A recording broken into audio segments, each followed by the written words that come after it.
The African tourism industry is flourishing, and it's thanks in great part to Africans. A new report by the UN Conference on Trade and Development shows 4 out of 10 tourists in Africa come from the continent itself.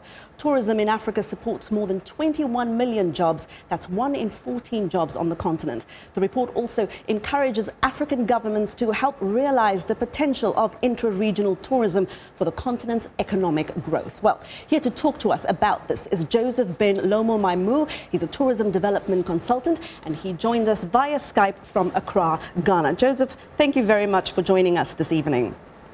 It's my pleasure, Hayde. Now, you've worked in this industry for a long time. What, in your view, is really behind this rise in intra-African tourism, and why now?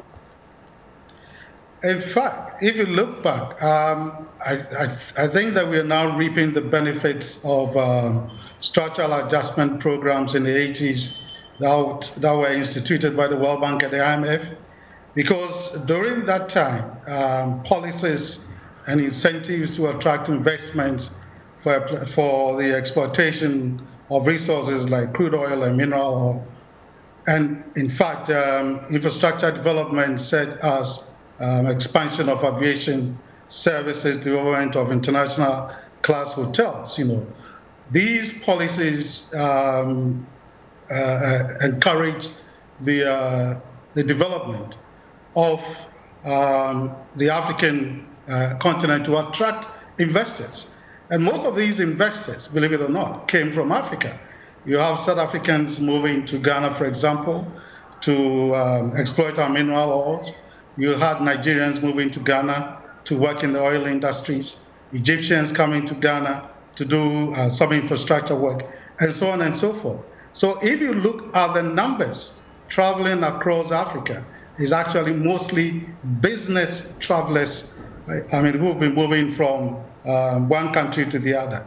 The other thing is also the regional and sub-regional meetings, incentives, conferences, and so on.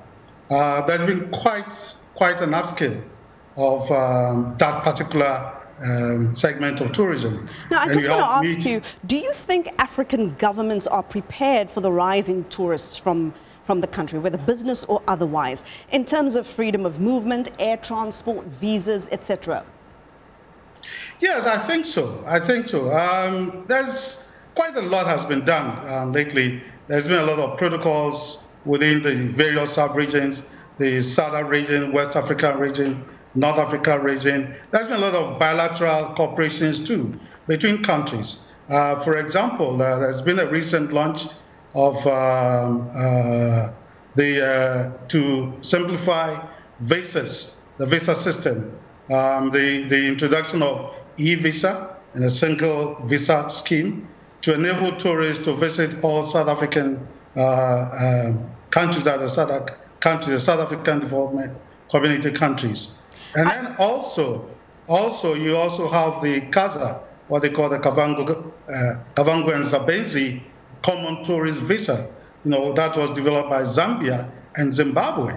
And, I have very little time. I just want to ask you very quickly, do you think there needs to be a change in what countries offer African tourists, especially in terms of, say, food, music, sightseeing, safaris, hunting? Very briefly. Not really. I think that the fundamental motivation for travel for people is quite universal everywhere. People want new and exciting cultural and scenic experiences. They want to acquire fresh knowledge. They want to know more about the history and traditions of other areas. And of course, they want to generally entertain themselves. But the point is that African countries, so to say, should do more to start domestic tourism so that their people will learn and they also generate the interest of traveling to other places to learn more about those destinations.